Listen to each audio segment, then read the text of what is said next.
My camera's all over the place. Hi, this is Neve Arthur from the Stay at Home Family with today's edition of the Scientific Happiness Project. So far in the project we've talked a lot about why we feel the way we feel, the traps we fall into when we're trying to change, the way our brains are wired and programmed, and the way our bodies interact with this. Now that's all well and good, but we need some tools. We need some tools to actually affect change like right now. So I really want to kind of be digging into that over the next coming days.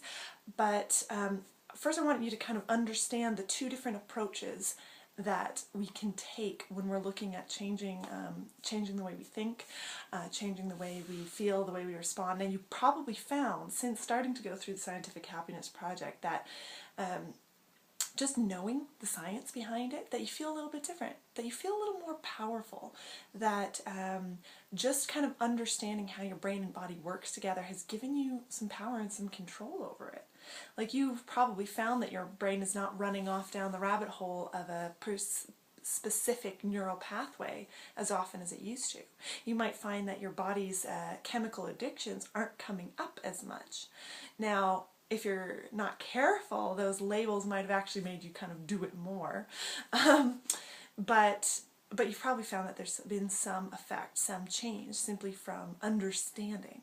And now that we understand and have a lot of the core basics of how all this works, we're going to talk about the kind of two tools that we're going to use to start affecting some change. Now, one thing that's really important to understand is that your brain right now is wired a certain way. But as we talked about with neuroplasticity, that does not mean that has to stay the way it is wired. We are not hardwired, which is awesome. But there are some things, changing neural pathways and changing the way your brain has always thought can take a little bit of time. So there's two things that I'm going to suggest that you start doing.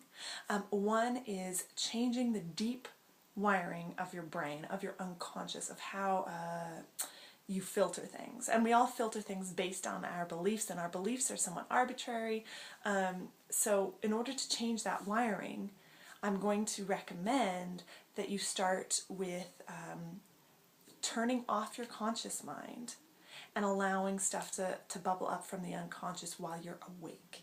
So we're going to talk about how to get into alpha state, alpha waves, and even perhaps delta waves and other things, but how to get into a state where your conscious mind is very relaxed, is calm, is not really creating a lot of the experience, and so that you're tapping more into your unconscious mind and being able to use the power of what it is that you're trying to create to direct your unconscious mind to think in a new way.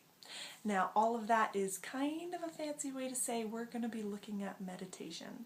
Now, meditation is not necessarily a spiritual thing. What it is simply going into almost a sleep state while you're awake, is turning off that conscious mind so that you can tap into the unconscious and the subconscious. So we're going to be looking at ways of doing that, and we're going to be teaching you some kind of more scientific ways to do meditation. So if that freaks you out, I just want you to know that whatever association you have with it, just honor that it's just an association. If you think meditation is a little weird, you can think of it as being like hypnosis. You can think of it as being like almost asleep, like it doesn't actually have, you don't have to put the label meditation on it. That's just an easy reference point for most people. Now, the second thing that we're going to be looking at doing is neuro-linguistic programming. Now, people talk about this a lot, but really what it is if we're talking about using meditation to rewire the brain, neuro-linguistic programming uses the wiring that already exists, but using it in a different way. So we've already done one or two little exercises in neuro-linguistic programming, but basically what it is taking thoughts and experiences that are being processed in one way and in one part of the brain and through one wiring process, and discovering how our brain works in a different area that's more powerful, and moving our thoughts about one topic into a more powerful way of thinking, into a more powerful wiring that already exists in our brains. Okay, so we're going to be looking at those two things. So that might be something that you want to think about doing on your own a little bit.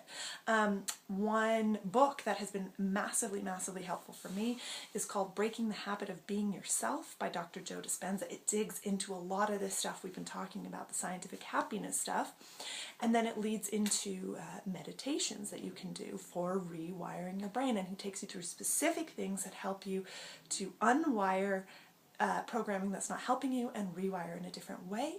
Now for NLP, one thing I would recommend is that you look for an NLP book or some kind of NLP thing that is not for practitioners, you know, because the practitioner stuff is really teaching you how to use this on someone else, but we want to use it on ourselves. So one author to really look at is Richard Bandler. He's somebody who pretty much founded NLP himself, and oh, I can't remember the name of the other guy. So that's kind of bad. But Richard Bandler has also written a lot of books on how to do this yourself and how to start using your brain now and to take control and use the power of your brain. I also have been reading a cool book called Heart of the Mind, which is not really necessarily the most amazing book. They don't really teach a lot of NLP, but what it is example after example after example of what some NLP practitioners have used on their students, and it is a fascinating read. And it also kind of helps you realize that you can, in one simple sitting, one simple 10-minute sitting, you can take things and actually change the way you think and the way, you know, start to use the wiring of your brain in a different way. So that's some book recommendations. That's something I don't normally do. I'll post them on the Facebook wall. So make sure you've liked the Facebook fan page. Make sure that you have subscribed to the YouTube channel, because we're going to dig into this stuff in the next little while, and I'm pretty excited about it. But I want to make sure that I've given you all the tools so that you can kind of experience your own path and follow the way that works best for you, because what, you know, appeals to me and what works for me and my kind of filter and viewpoint on this stuff might be a little bit different than the way you look at it. So I would highly recommend picking up one or the other of those books that I've recommended, and make sure that you like the Facebook fan page and subscribe to the YouTube channel, and I appreciate you. I'll see you in the next video.